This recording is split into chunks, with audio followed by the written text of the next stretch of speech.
Next tonight, a public inquiry into the contaminated blood scandal has been hearing evidence in Leeds about how 6 members of one family were infected with viruses including HIV and hepatitis C. The Corns family were among thousands of haemophiliacs and other patients infected by contaminated blood products in the 70s and 80s. Our health correspondent, Jamie Coulson, has this.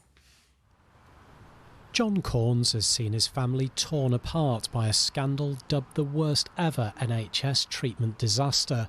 He was one of 6 brothers in a large family who were all haemophiliacs and who were all infected by contaminated blood products. 3 contracted HIV and died in the 1990s, while John and 2 others caught hepatitis C, one of whom has also subsequently died. I've got loads of nephews and nieces from the brothers that have died. And I've got nephews that haven't got a mother or a father. Today at the infected blood inquiry in Leeds, John described how it devastated the family and how accusations that one brother Roy had infected a woman with HIV meant they were hounded by the media. But John said at the time his brother Roy had not been made aware of the risks HIV posed.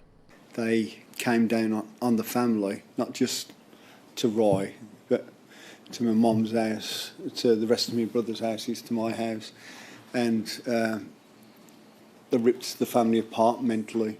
And in Birmingham, we was known as the scumbags. John and his brothers were among 5,000 haemophiliacs infected with HIV or hepatitis C by contaminated blood or blood products in the 1970s and 80s.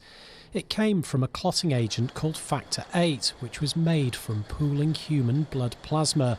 Some stocks were imported from the US, where prison inmates and other high-risk groups were paid to give blood. This public inquiry began 6 weeks ago in London and has been moving around the country to hear testimony from those people infected or affected by the scandal.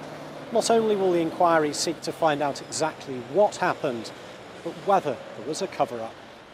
The government has said it's committed to being open and transparent with the inquiry, something John's family is keen to see.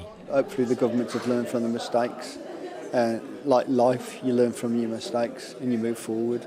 The only way, otherwise, it just rips you, it eats you away. It has us away. The families have been told the inquiry will take as long as necessary and will be independent of government and frightened of no one. Jamie Coulson, BBC Look North.